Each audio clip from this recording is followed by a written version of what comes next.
What's going on, everybody? We're finna get ready to get the show started. Coming on in, definitely gonna have to get into this game because let's just say it was not a fun one to watch. It was definitely a it's probably a performance none of us will ever forget, and it's probably gonna be one that we wish we can forget. So we're definitely gonna get this show started. Everybody, go ahead and share the show out for me.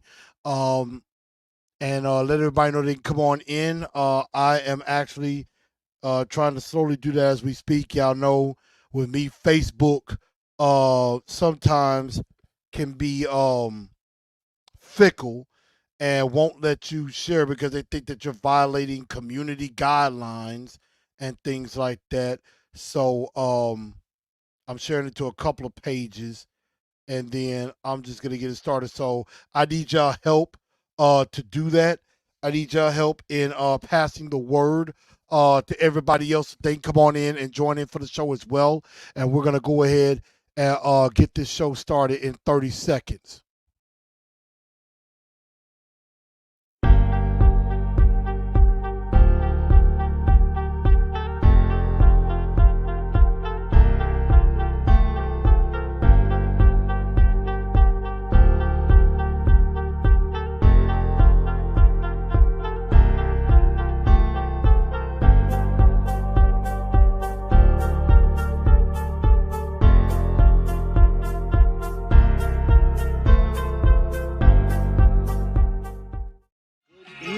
Good evening, Titan Nation. How is everybody?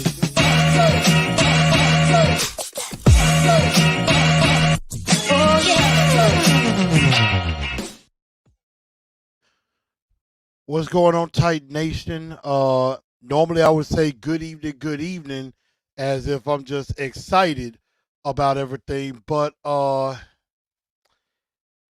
today is not really an exciting day.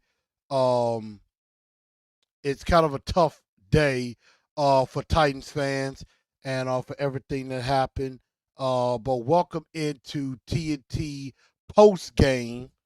I'm your host, Blue Enforcer, aka The Truth, and we're not gonna really waste any time. Just go ahead, share the show out. Let everybody know where they can join in the show.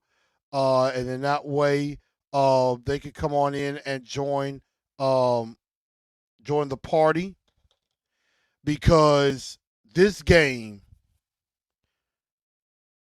between the Browns and the Titans was that there's a lot that we're going to talk about with this game. And let's just be honest with that. But definitely, everybody, go ahead and share the show out to everybody. Let's get the formalities out of the way, do some house cleaning. Go ahead and follow on Facebook, Instagram, and also Twitter X if you haven't already been following those. And also, definitely make sure after the show that you also download, you get on with Spotify, iHeartRadio, Google or Apple Podcasts, because this episode will be out on that channel. Will be out on that channel later this evening. And so I'm definitely going to put that out as well. Everybody come on in and make sure you smash that like button for me as well. And if you're new to the channel, go ahead and subscribe to the channel, to the YouTube channel, and go ahead and hit ring that bell and hit all under your notifications so that way you will be notified when I do go live. So definitely go ahead and make sure you do hit that button, and we're gonna go ahead and get right into everything that happened because it, it it's time for me to get some stuff off my chest about yesterday. I didn't do a post game right away from from the House of Samurai, where I was with the Titans fan club of Memphis. Um, and I think it was just because I was just so disgusted with how everything happened that I just said, you know what, I need a moment because I think I would blow a gasket if I just went off right then off of what happened yesterday. But let's just be perfectly honest. I put the score up here. I know it hurt. I talked to Kent last night. I know he's once again jumped off the Titan train, and you know and Kent knows I love him, but I'm gonna keep it real with him. Hey, you know, I know it hurts right now for Titan fan. It hurts us all. And I know a lot of us want to give up. And, you know, if you give up on this season, I wouldn't blame you. I wouldn't blame you at all. Because there's a part of me that's kind of thinking that way as well. I just say, I know there's a lot of people out there that's just ready to say, I don't want to be a Titans fan no more. And I quit.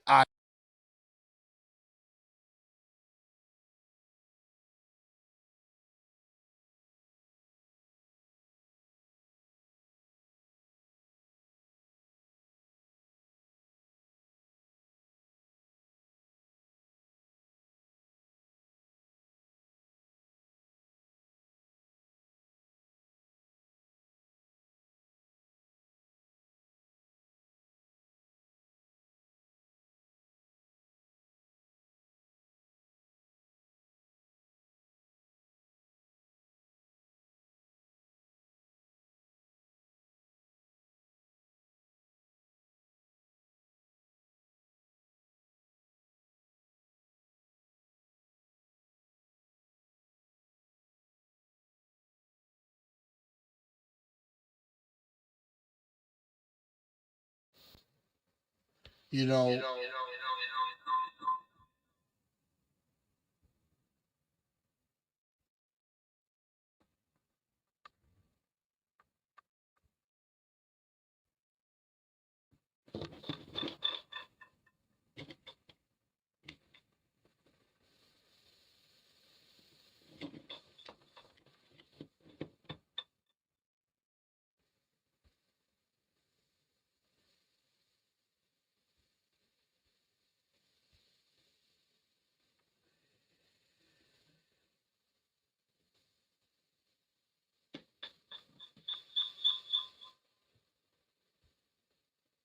give me a second.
Okay, yeah, I'm actually on my phone right now. I apologize very much for all of this going on. I know I probably lost some people and things like that. So I'm gonna go on my phone because I'm not sure what just happened my with my computer. I'm gonna try to restart it, but has some malfunction with my microphone and my camera, and so I'm trying to kind of work through that. But we're gonna continue on. We're gonna press on, and I mean, a Titans will also do this to you. A Titans will also do this to you to where all your stuff, all your shit just malfunctions around you, and it does nothing but make me even more upset about this game. And it's it just I'm sorry, y'all. I apologize again for all of this. Thank y'all for sticking with me on everything. I know there's some people that probably went ahead and got off, but um, when you get a malfunction like that, that just makes you upset even more about this albatross of a football game that happened yesterday. Titans fall 27-3 in embarrassing and humiliating fashion. And the fact that my computer decides to malfunction on me just pisses me off even more about this game. And it's the fact that the Tennessee Titans basically shit themselves. And I apologize, excuse my language, but that's basically what happened. The Tennessee Titans crapped themselves. And this was embarrassing. This was humiliating. And this was probably, I would say, one of the worst performances in recent memory. Now, I know we had a 59-0 loss and a 55-7 loss to Green Bay. But this game has to be up there as one of the worst performances um, I've ever witnessed. This Tennessee Titan team, from the kickoff, looked bad. Everyone looked bad. Offense looked bad. Defense looked bad. Special teams looked bad. Everybody looked bad.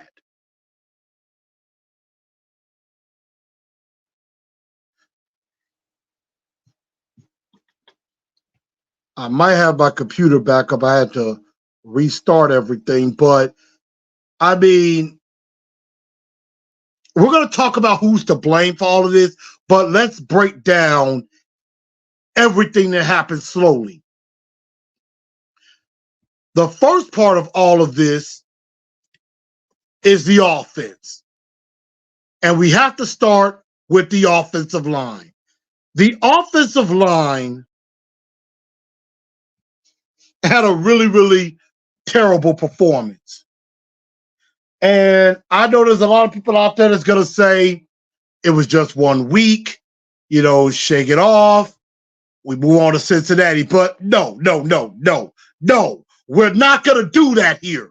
Because the fact of the matter is, this performance was so terrible, we have no choice but to talk about it because it was that bad. It was that bad of a performance. I get it. The Miami Dolphins dropped 70 on Denver.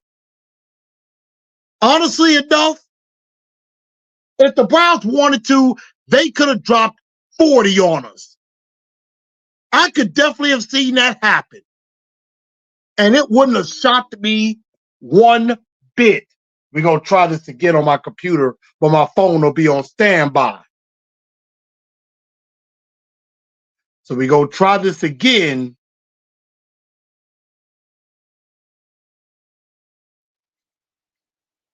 And see if we have some success.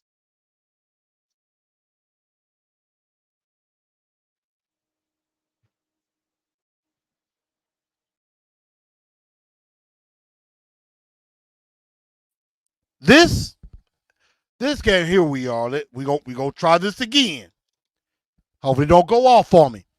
But this game was embarrassing in a lot of ways.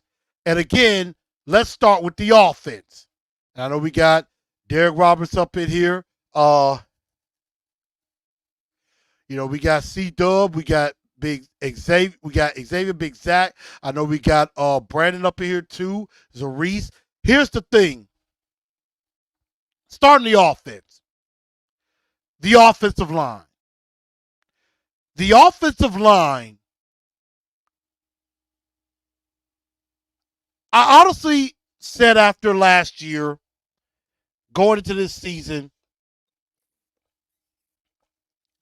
we all thinking the offensive line couldn't possibly be any worse than last year. It couldn't possibly be worse, could it? Well,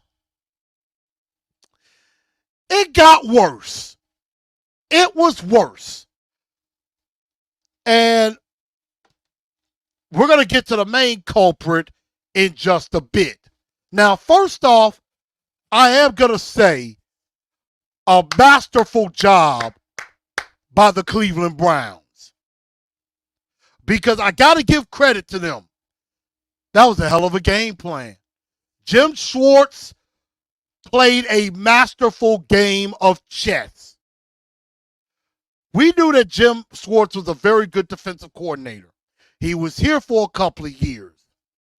And I was listening to A to Z Sports this morning and listening to some other shows.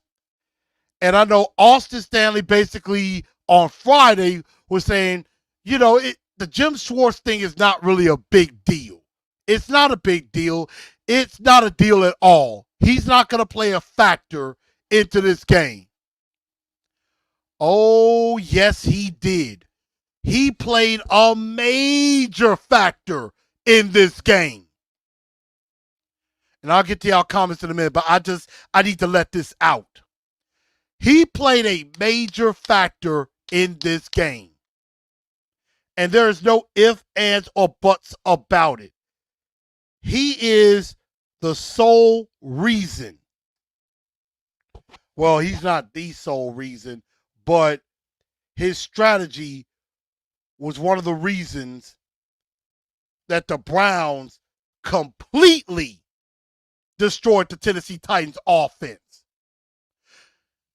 Yes, the offense is a little different, but a lot of the personnel was still the same. Jim Schwartz had that defense ready for anything and everything.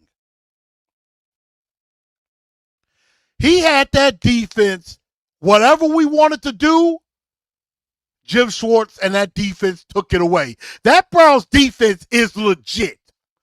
Let's be honest. And I'm just telling some of you, I know a lot of y'all don't want to give the Browns credit, but you got to do that. Jim Schwartz, AZ Mix said it. Jim Schwartz knew exactly what to do, how to do it, and where to do it. He knew.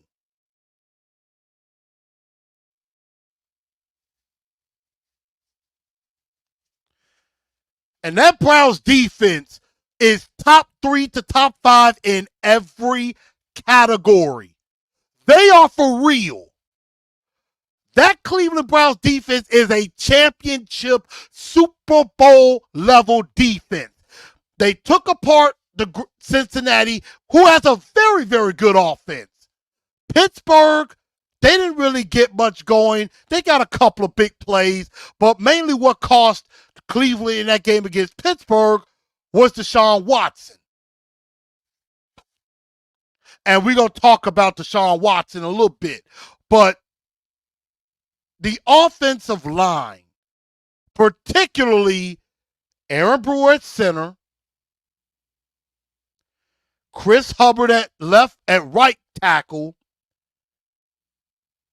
and he who sucketh at left tackle, who's going to get his own part. in just a bit. Dylan Radins and Daniel Brunskill are the least of the problems on this offensive line.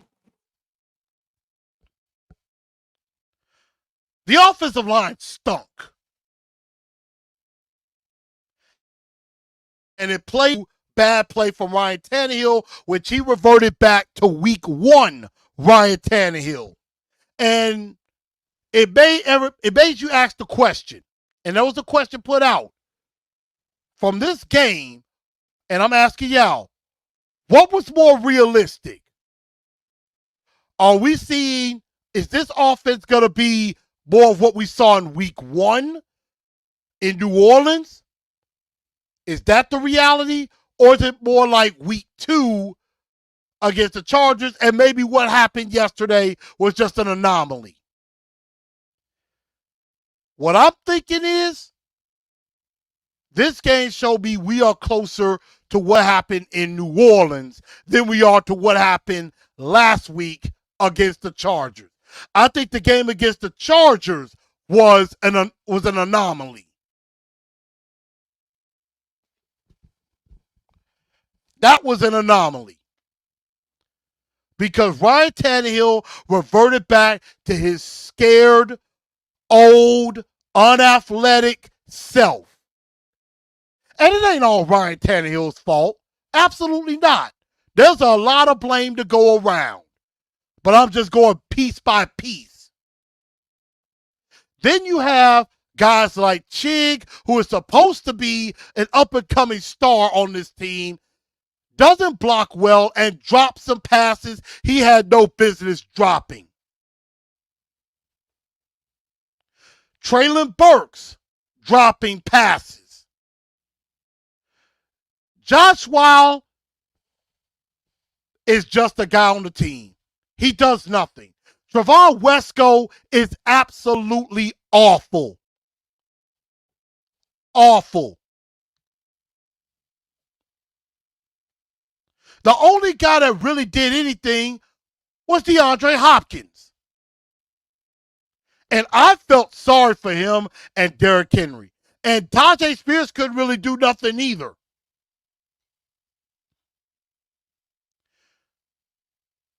And Tim Kelly, it didn't matter what he called. With that offensive line, particularly left tackle, Myles Garrett basically dominated the game by himself. The Cleveland Brown defense dictated how the game was going to go from the kickoff. They dictated how this game was going to go. They set the tempo early and basically said, for 60 minutes, we're going to kick your ass. And that is exactly what happened. The Cleveland Browns kicked the Titans' ass for 60 minutes. This was one of the worst ass whoopings I had ever seen. 59-0 to New England a long time ago. They didn't try in that game. They didn't try. This game, I mean, yeah, they tried, but it didn't matter. This was a old-fashioned, your mama took you behind the woodshed, but made you go get your own switch that your mama or your daddy was going to whoop you with. Took you behind the woodshed, whooped you within an inch of your life where your butt almost fell off or you couldn't sit your ass down for 2 weeks. Kind of ass whooping. This was worse than the ass whooping you get for a bad report card. Worse than an ass whooping that you get if, you accidentally hit the car. It was worse than any ass whooping a parent could give you. This was worse.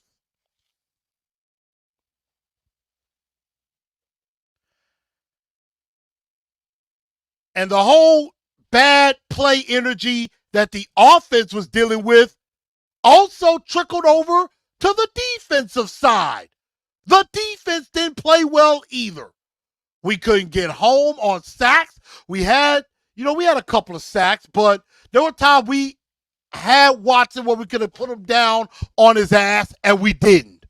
He got away and made plays. So the vaunted defensive front we're supposed to have was very much neutralized. Now, again, the Cleveland Browns have a pretty decent offensive line. Not great, but still we could have gotten some pressure, but we did not do very well in that. And don't get me started on the secondary, particularly Christian Fulton and Sean Murphy-Bunting. Now, Sean Murphy-Bunting, he tried. He got the fumble. He got the fumble and the turnover early in the game, which the Titan offense did absolutely nothing with. And there's something else on the offense I need to get back to. But Sean Murphy-Bunting created the only turnover. There was a defensive pass interference I thought was horrible, because I think it was like 4th and 4, and he had him within 5 yards, and they still called it. But I told y'all there was an article that I believe I saw on Titans Wire where this particular referee tends to favor the home team with his calls.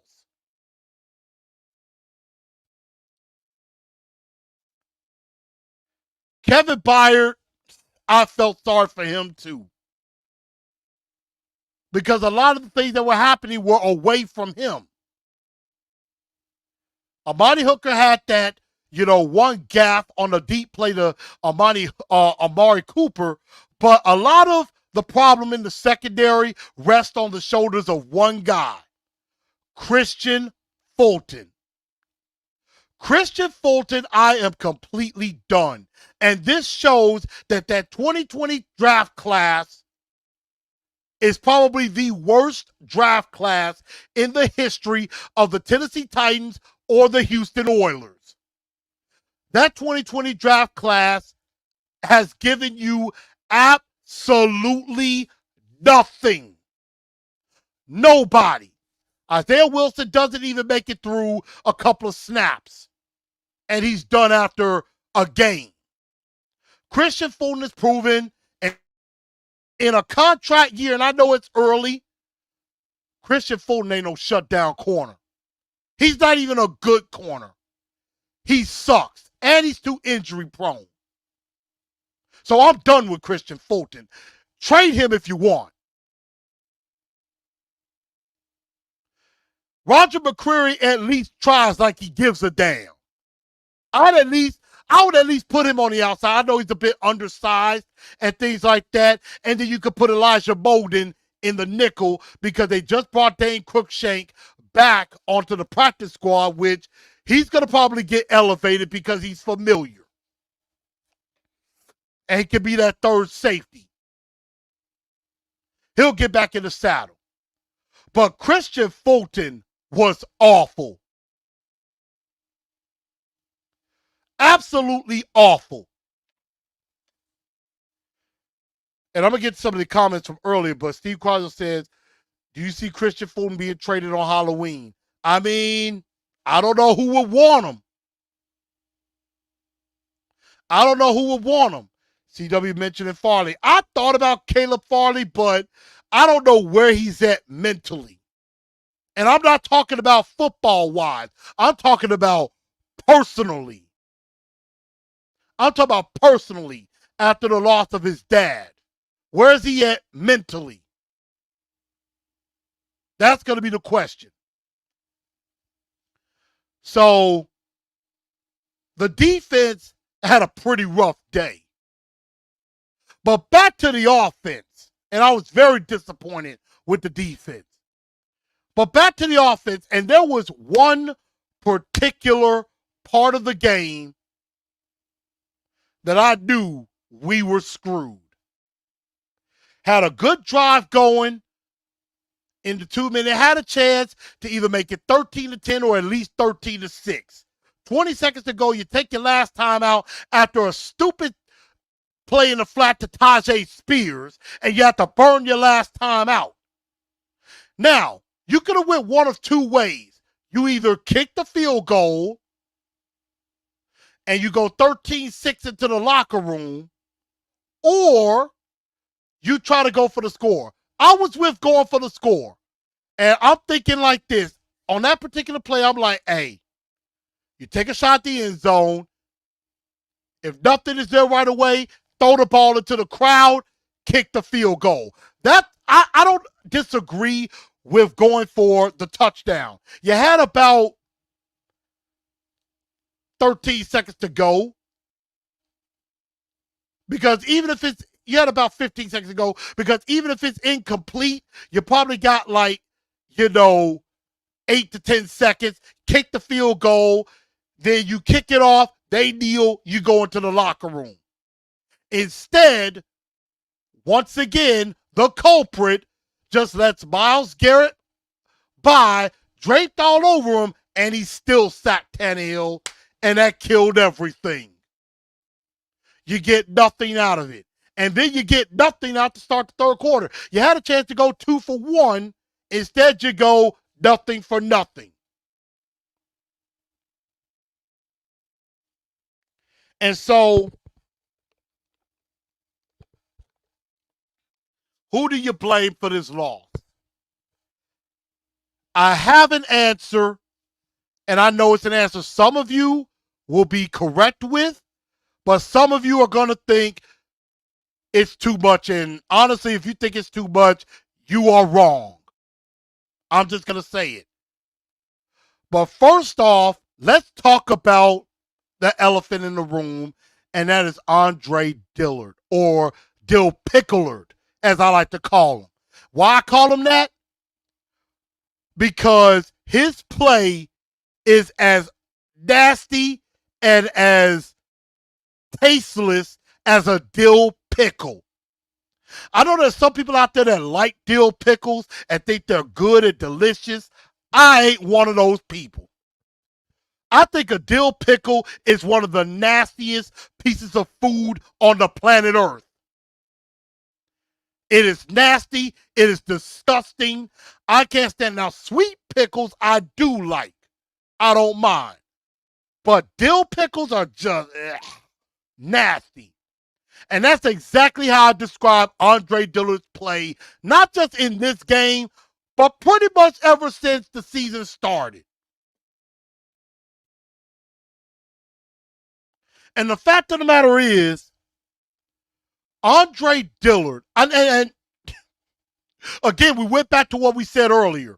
It couldn't possibly get worse, could it? Man, my wife and I was talking. We were listening to Blaine and Mickey on 104.5 The Zone earlier.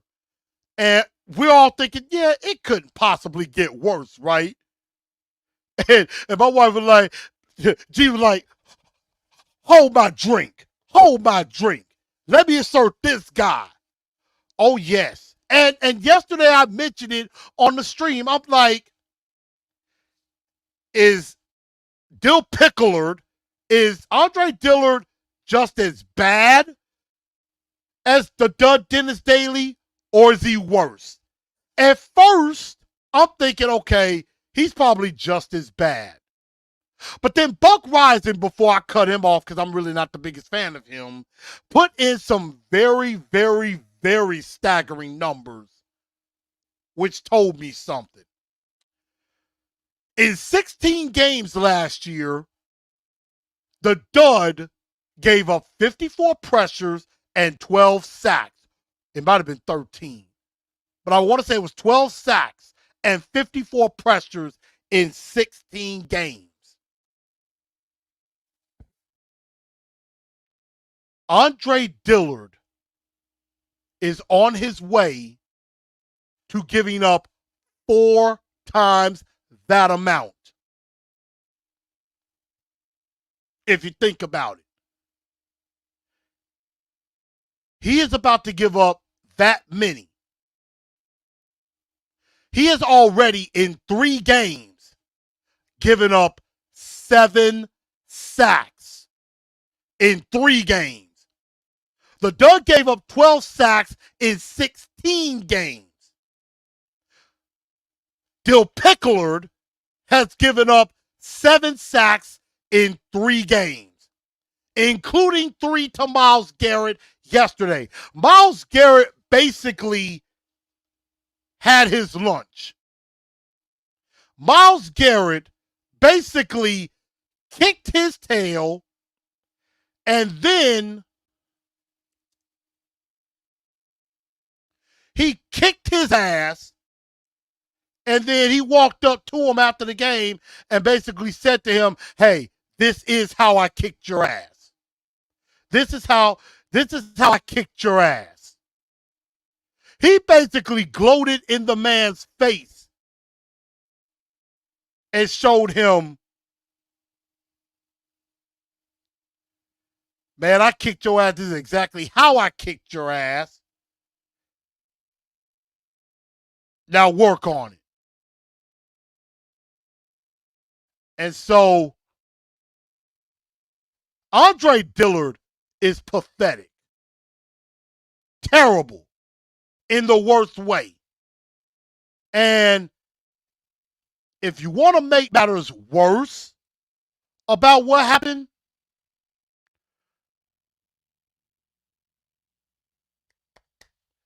I want y'all to hear something. And so a lot of you probably have heard this. But here was Andre Dillard. Normally, like Dennis the Dud Daily, whenever he, after a game, he got the heck out of there because he knew everybody wanted to talk to him and everybody wanted to find out what the hell did you do. But this is Andre Dillard after getting his ass kicked by Myles Garrett.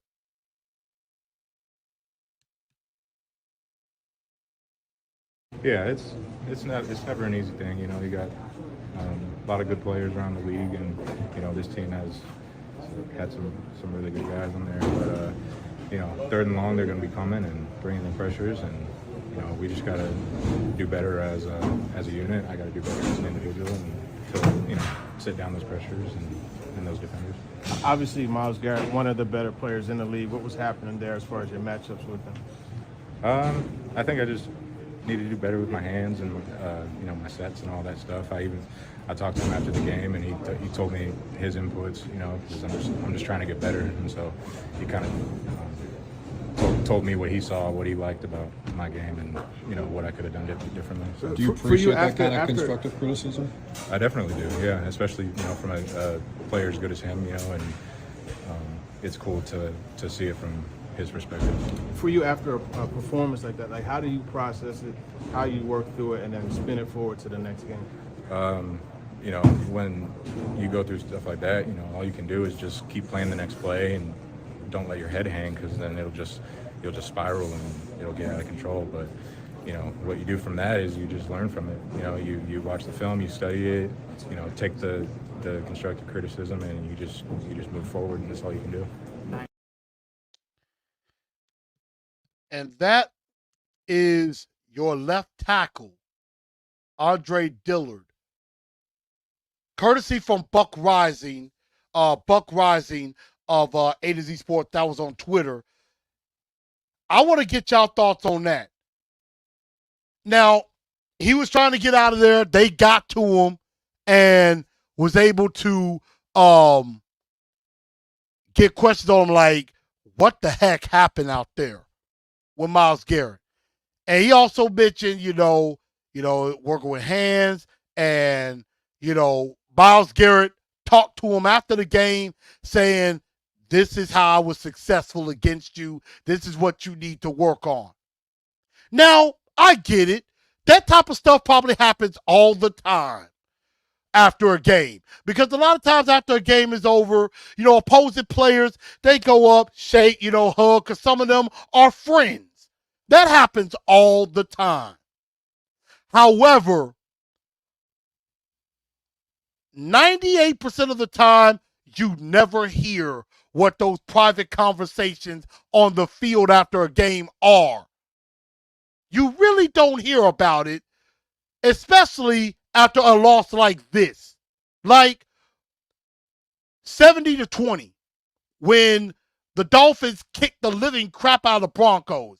You're not hearing any comment from Bronco players saying, hey, from Patrick Surtain, basically Tyreek Hill coming up to him saying, hey, this is how I got past you. This is what you can work on to be a better corner. You ain't hearing Patrick Surtain coming out and saying that. I mean, a game like that, you don't want to talk to anybody. And what I took away from that, Buck basically said on his primetime show, I felt sorry for him. I do not. You are a fucking professional football player. At least have some backbone. Have some dog in you. And the way that looked, he looks naive. He acted naive. Like he really didn't know what just happened out there. He acted like he was oblivious to the fact that he just got his ass kicked by Myles Garrett for 60 minutes. The dude had a career day against you.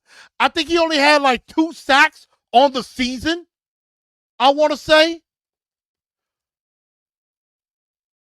And you gave him 3.5 sacks. That's basically worse than the 5-sack performance. Yeah, he had 4.5 sacks on the year. Well, no, I take that back. Yeah, 4.5 sacks on the year. He only had 1 sack all year coming into this game. And he had 3.5 sacks in this game. So that just tells me he's never going to be good. He's going to suck for a long time until the Titans make a change. And Mike Vrabel mentioned making it a change, but I mean, he got whooped all over the place. He didn't run block well. He didn't pass block well. He has no anchor worth a damn. If you bull rush him, you will win. Even I can see that. And I used to play defensive end 20 years ago. And I think if I got out there right now, I could whoop Andre Dill Pickle's ass. And I beat him like a drum. One of my coaches in high school told me that was basically said to a lot of the guys on the defensive line, one thing about Chris Newell, he knows his technique. He knows what technique to use, and that will work. My swim move was my go-to move. If I get a swim on you, I'm beating you. Doesn't matter if I'm not as strong as you or I'm not as big as you. If I get that quick shot of the swim move, I'm getting past your ass. Andre Dillard is too damn slow to even be able to get a good kick step. I'll be around him already. But you know what? Andre Dillard is a big part of the blame along with Tannehill. But he's not, I mean, yes, there's enough blame to go around. Everybody played bad. And this is what I've always said. And me and Kent talked about this yesterday. And after I say this, I'm going to get to your comments. Because we're going to close this out. Those who don't learn from history are doomed to repeat it. And Mike Vrabel is showing he still has not learned from history. The Titans have now lost 9 of their last 10 ball games, dating back to the last victory against the Packers. They have been 1-9 ever since. And I always say, if it's 1 or 2 players that play bad, it's usually that player's fault. Like against New Orleans, we can clearly point to Tannehill. We can clearly point to Tannehill, which meant it was on him. But if an entire unit, like the offensive line, if the entire offensive line is looking bad, then you might want to look at the offensive line coach.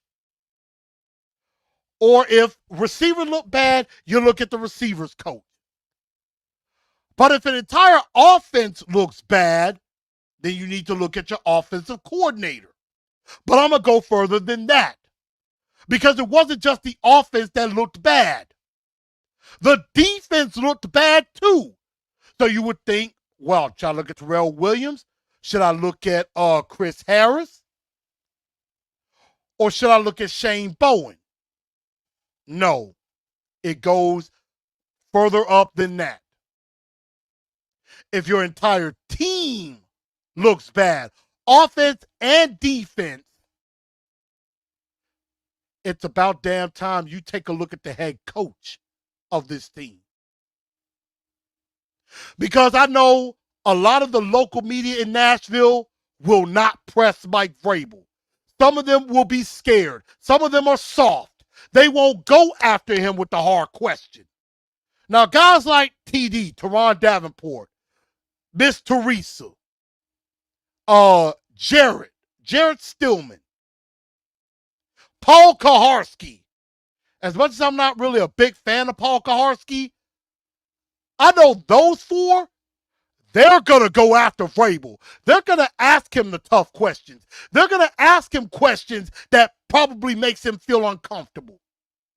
And with all due respect to Jim Wyatt, and I love Jim Wyatt. I love his work and what he does. And I love Mike Keith and Amy Wells. But none of them will ever ask Mike Vrabel a tough question, mainly because they work for the team. Jim Wyatt used to be able to do that. But the Titans hired him as their senior writer mainly to limit what he can do and say. Because whatever he's going to put out, the team has to approve it. They knew that Jim Wyatt was getting the scoops and would ask the tough questions. So they figure, no, let's bring him inside. Give him a big job, give him extra money, but let's shut him up a little bit so he won't, put out all the big scoops that's going on around the team. That's basically what they're doing. And Derek Roberts said, and Derek, if you can't, send me that.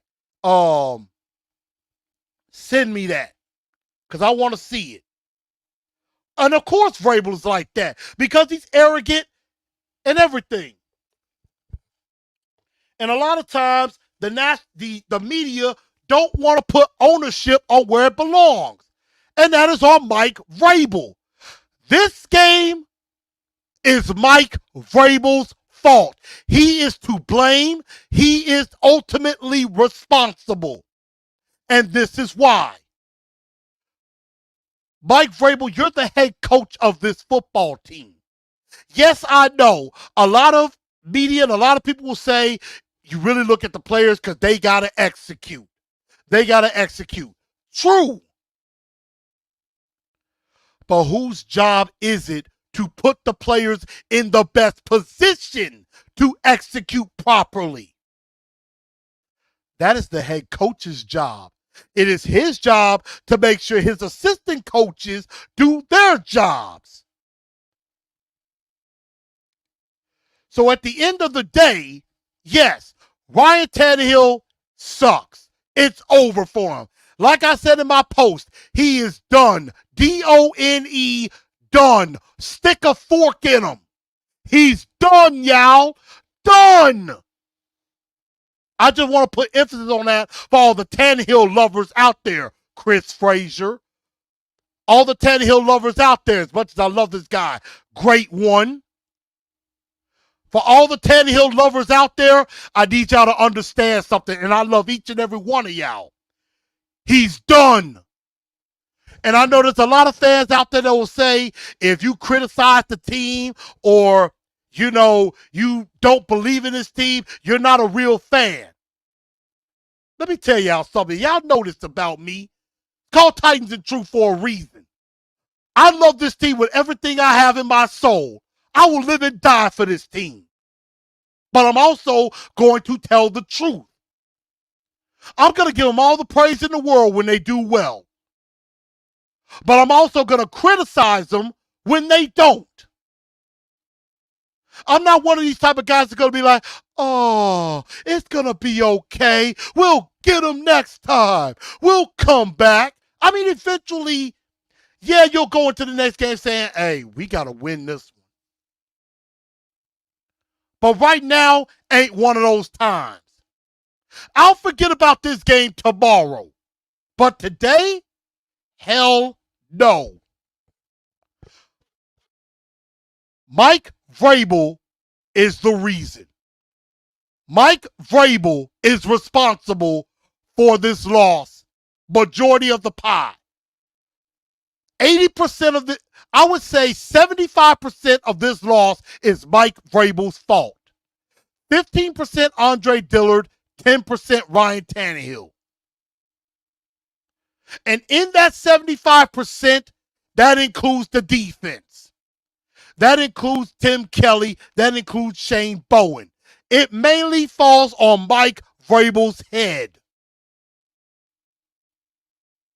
And so somebody earlier, Jeffrey, I'm going to go back and see if I can find the comment, but he said, is it too early? Is it too early to put Mike Vrabel on the hot seat? Is it too early to light a fire under Vrabel? No. No, it's not. Now, I know there's a lot of media who will be like, well, Mike Vrabel, he's such a good coach. He's such a good coach. He was coach of the year. Yeah, he was coach of the year 3 years ago. He was coach of the year 3 years ago. That was then. NFL is a what have you done for me lately league. And lately, you have lost 9 of 10. That's not good. And Mike Vrabel, and he mentioned they're going to take a look at possible changes on the offensive line. Hopefully when Skoronski gets back, they decide either to put Skoronski at left tackle or Dylan Radins at left tackle. Either one of them options will be way better than Dill Pickles. Even MPF, when he comes back in 3 games, might be a better option at left tackle. Yeah, defense needs to be doing some tackling drills because they didn't do well tackling. And see, this is exactly what I'm talking about right here. Killer Cam comes in and says, it's too early, it's only week 3. What the hell y'all giving up for? We need O-line and we need a quarterback to replace Fulton's weak tail. Let me tell you, I don't think anybody has given up on the season. But obviously, you're not paying attention to the trends of what's going on with this team and why a lot of people are really doom and gloom at the moment. And maybe I'm wrong. And if I am, I apologize. However, here's the truth for you, Mr. Killer Cam. The Titans suck right now. They suck. Okay? Ryan Tannehill sucks. The offensive line is not great. The offensive line sucks, mainly Andre Dill Pickles. The defense is not as elite as we all thought they were going to be. And another thing that's missing from this, Harold Landry has been incredibly absent in 3 games. Yeah, he got a sack against the Chargers, but, and I get it, he's coming back from the injury. Arden Key hasn't really done much except get a penalty. But again, it's all on Mike Vrabel. And until Mike Vrabel makes some changes and stops being stubborn, this team will go nowhere fast. That's why this season doesn't look good. There needs to be a change at left tackle, but I'm not getting my hopes up that a change is going to be made. AZ Mix says, this team is turning my hair gray. Hey, I told y'all yesterday, the Titans are the type of team you better have some blood pressure medication. Because they will get your blood pressure all the way up. They will bring you up just to tear you down.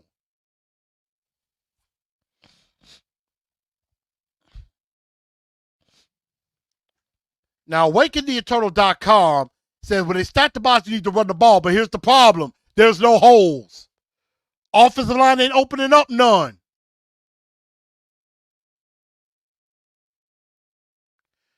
Now, CW believes that Vrabel will get this team turned around. I don't know. I don't have a lot of confidence in that. Not a true head coach. I agree. Not a good one right now. And Darren Roberts says the media is scared of Vrabel because he's a jerk at the podium. I'd be like, you know what? I would be a jerk right back. Professionally. I would be a professional jerk right back at him. And I wouldn't care if I pissed them off. I want answers. The fans want, y'all want answers. It is his job to give us answers when we ask the questions. And I know he'll be Belichickian. He's going to duck around the question. Team is reflection of a head coach. And right now, they ain't good.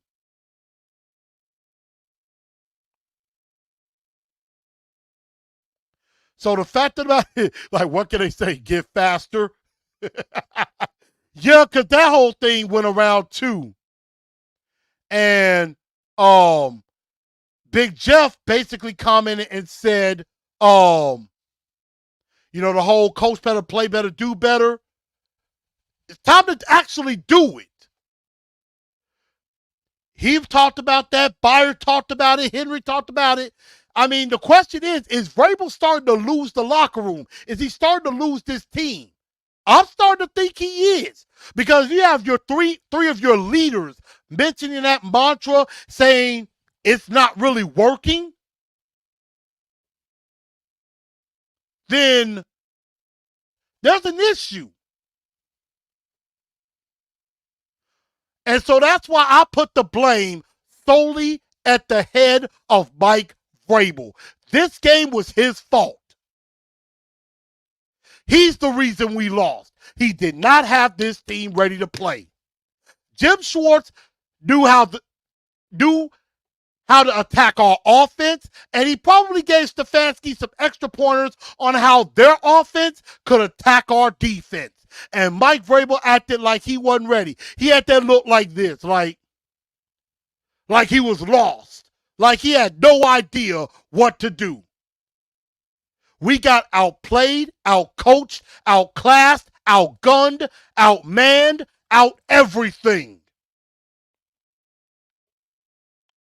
This game could have been 40-3, and it wouldn't have shocked me.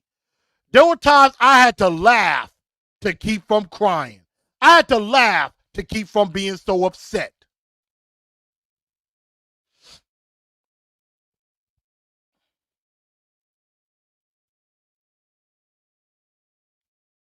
And CW said he answered all the questions today I saw.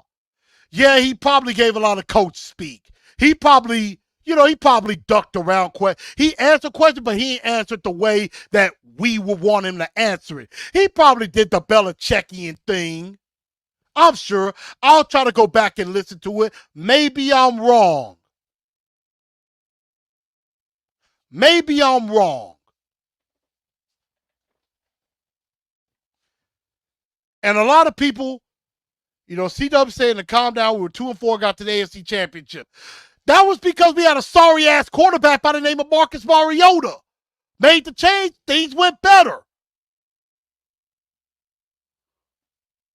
And the reason why I'm blaming Mike Vrabel so bad is because Mike Vrabel will never once take accountability and say, this is my fault. This was my fault. I'm the reason we lost. I did not do a good job having my team ready to play. And then you can trickle down to other things like, our offense has struggles, blah, blah, blah. We had some blown coverages defensively. But go ahead and put ownership on you. You know how you do that? Because a lot of y'all who follow me on Facebook on my personal page saw I put a post out after the Colorado game. And I'm gonna go ahead and put myself on blast. I was going to save this for Wednesday, but I think it's appropriate that I mention it. I'll probably mention it again on Wednesday for some who miss it. So Saturday, Colorado, the talk of the college football world, took on the Oregon Ducks. Coach Prime, Deion Sanders, and Colorado got their asses kicked, 42-6. And so I put out a post. And I said, to all y'all new Prime Colorado bandwagon fans, y'all all right? Y'all okay? I was messing with people because all I kept seeing a lot on my timeline was about Colorado football. That's my team. You know, I'm supporting Deion Sanders. And a lot of people came from my head. A lot of people fired back at me, which I expected. I knew I ruffled some feathers. That was kind of the point. I wanted to see how people would respond to my question. And so yesterday during the game, a couple of gentlemen in particular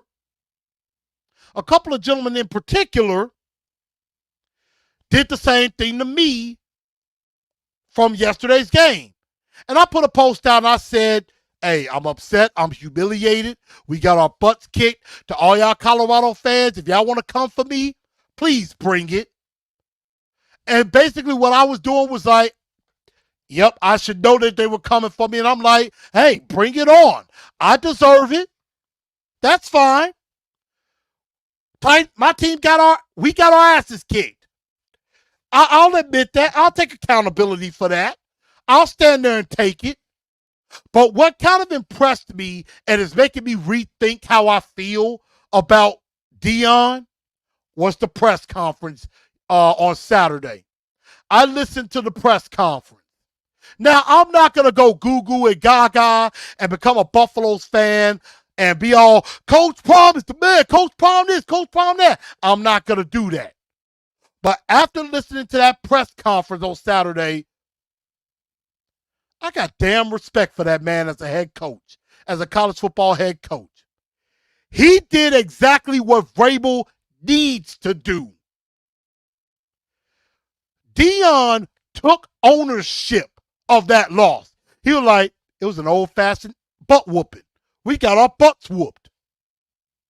Starts with me. He took ownership. He held himself accountable. He held his team accountable. That is what a head coach is supposed to do in a situation like that or in a situation like this. When has Mike Vrabel ever done that?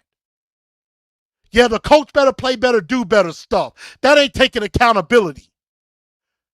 That is not putting ownership on you. And Lou Man says the Colorado Buffaloes ain't Tennessee Titans. Here's the thing, though. Both of those situations are kind of linked.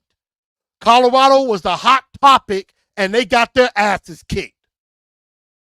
We were coming in on a little bit of a high, got our asses kicked. The reason why I brought this up is the dynamic of the two coaches in the press conference after the game. Deion took ownership. He took ownership. He took every question. He took them bullets on. Those reporters fired friendly shots at him. He took every question. He didn't cut nobody off. He didn't disrespect nobody. Any question anybody asked, he was ready to take it on and answered it. Mike Vrabel doesn't do that. Mike Vrabel doesn't want the tough questions. He wants a question that makes him feel comfortable. That's what he wants. And you can't always give that to him. Mike Vrabel will try to duck around questions. Deion did not. Deion took it head on. He took the questions head on. He was very respectful and answered every last question that any reporters taught. And he ended and said, thank y'all, God bless y'all, and left. And that was after almost 10 minutes.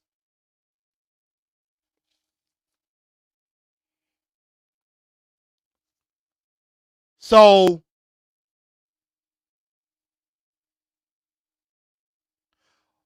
But again, Colorado was 3-0. He said we were 1-1. And no, I'm just looking at the dynamic of the coaches. Both teams got their asses kicked. Colorado, yes, was a 20-point underdog, but everybody was wondering, can they do it? Could they pull it off? Colorado is the talk of college football, the talk of sports. They have the same issue we did. No offensive line. I felt sorry for Shedeur Sanders. I felt sorry for Shedeur Sanders.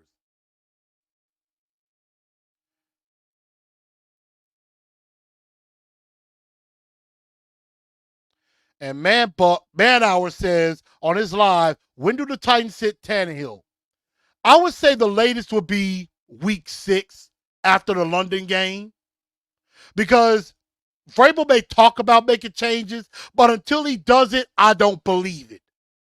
This is the same guy that just kept trotting Dennis the Dud Daily out there every week, even though he was a turnstile. And he would do the same thing. And so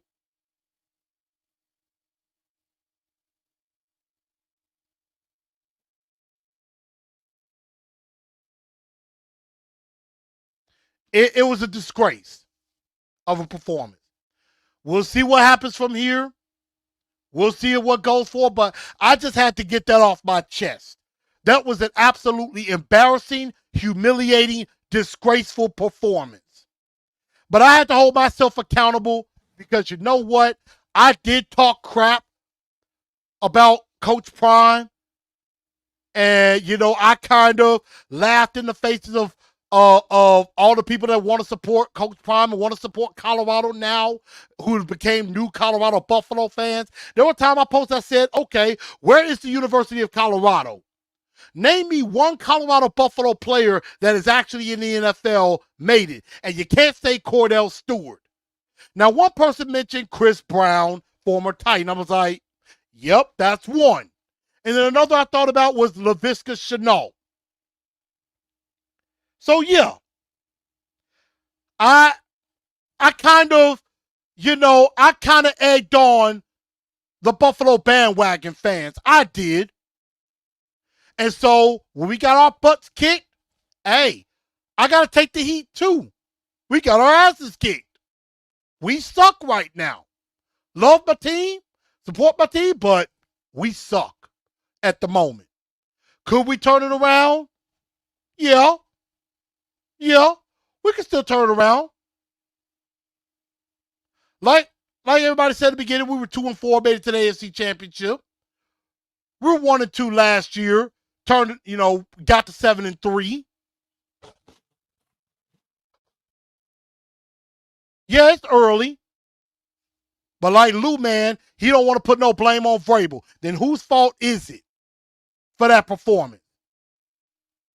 It's Mike Vrabel's fault. And there is no other choice. It lays at the head of the head coach. He is the head coach of the football team. It starts with him. So everybody, we gonna see if they can rebound.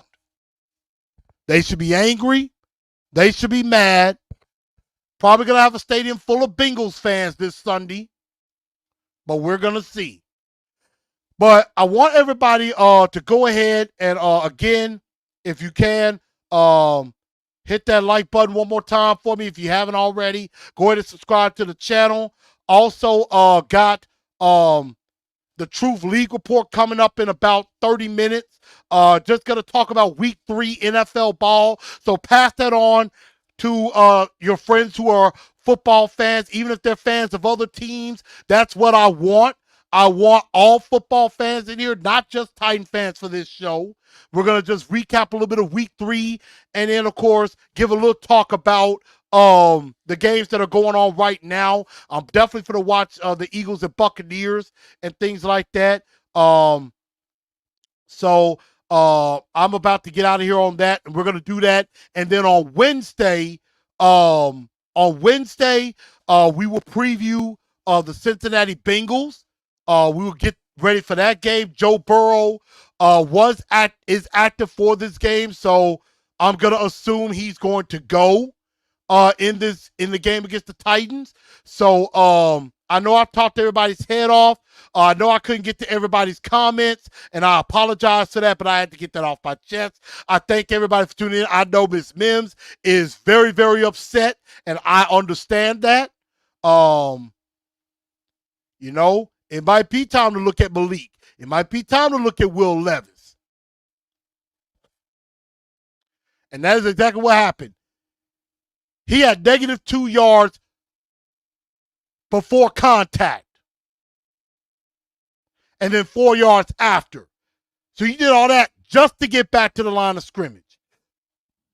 Excuse me. So hopefully everybody has a good rest of the day. Hopefully everybody, has a good rest of your Monday. Definitely stay tuned for the Truth League Report. Let your friends know and come on in. Everybody, thank y'all for tuning into the show. And Eternal, like I said, I did try to deflect all your comments. I know I was talking, so I couldn't get to them all and everything. And I couldn't get to everybody's comments, and I apologize for that. I definitely appreciate everybody tuning in. So Awaken, forgive me. And yet there are some Colorado players in the NFL. Just name me one.